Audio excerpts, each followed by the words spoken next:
I'm back with another video. I wanted to talk to you about Jesus, the end of his life. This is Holy Week. It's some very special days leading up to Easter Sunday. It started on a Sunday with Palm Sunday. That was a special day when Jesus came to Jerusalem. There were so many people that were excited to see him. They lined the streets like a parade. They waved palms in their hands way over their head.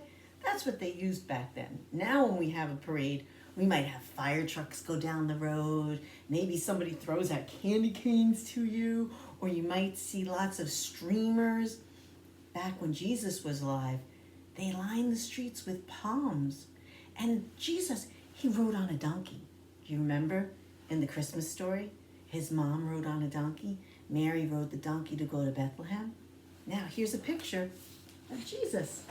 He's riding the donkey right into the city of Jerusalem. And the people are so excited to see him. They're saying, Hosanna, Hosanna, yay, Jesus is here. They loved hearing the stories about God from Jesus.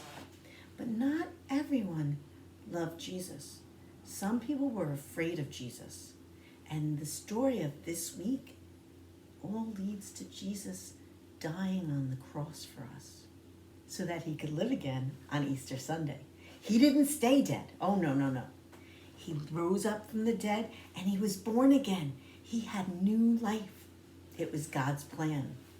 But on this day, Palm Sunday, Jesus' friends followed him into Jerusalem. It was a time for a very special holiday for his family, and he was going in to celebrate. And on Thursday, he told his friends to go into this special house, and they were going to have a meal together, the Last Supper. He knew it was the Last Supper, but they didn't know that.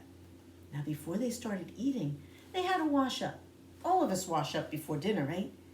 But back then, everyone wore sandals or they were barefoot, and their feet got dirty. Ugh. Well, Jesus wanted to show us that we need to serve others. He loved us so much, he was willing to do anything for us. And if we love God, we need to do things for other people. Help them out. Like when your mom asks you to help out, or your dad wants you to do something for them. You go ahead and you do it. You don't say, oh no, I'm watching TV, I'm busy.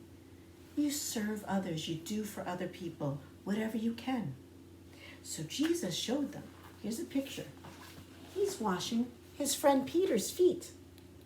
Peter had sandals all the time. His feet were dirty. And all the friends are watching saying, no, Jesus, why would you wash his feet? Peter said that too. I don't want you to wash my feet. But Jesus said, no, you need to let me do this. And Peter, you need to do it to other people. And on Holy Thursday, if you go to special services, you might find people washing each other's feet. It helps us to remember God told us to serve others, do for others. And that's what happened at this special meal.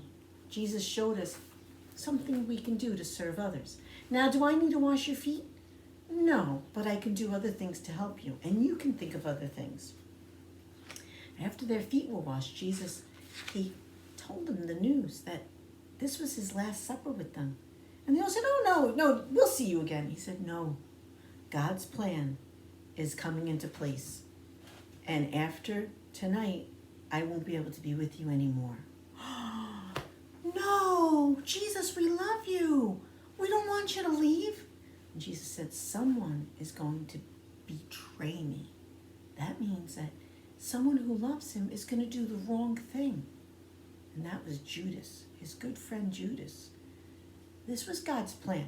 God knew this had to happen. But we don't know how it feels to have your friend do something really bad for you and then to forgive them, because that's what Jesus did. Jesus knew what Judas was going to do, and he let him do it. And while the supper was going on, Jesus blessed the food. He gave them bread and he gave them wine. And he said, you can take this and eat of it, but it won't be with me anymore. You have to remember me now. And they didn't understand, but this was God's plan. Jesus needed to die so he could be born again and live again to save us. Because we couldn't get to heaven without Jesus first dying. We all want to be close to God. But back then, if you died, the gates of heaven weren't open to us. Jesus needed to open them. It was God's plan, and Jesus was going to do it. And so on Easter Sunday, he was born again, and that opened the gates for us. Now, while they all ate together, Jesus taught them many things. And he said, this is God's plan. They were sad, they didn't understand. But when they were done, he said, I want to go to a garden, and I want to pray for a little bit. We can pray all together to God, but sometimes we like to be by ourselves to pray. So in the dark, because it was nighttime after dinner, he went into a special place and he sat by himself. His friends were with him, but they weren't near him while he talked to God. He said, God, I know the time's coming for your plan to take place, but if you want, you can change your mind. I am a little bit scared. I don't want to do this. But if you want this to happen, I will do it. And that's part of our special prayer. Thy will be done. Your will happen. I will make sure that I do what you want, even though I don't understand and it's a little bit scary to me. And that is where we're going to leave off now. Right before Good Friday, when Jesus is arrested, we're going to stop here.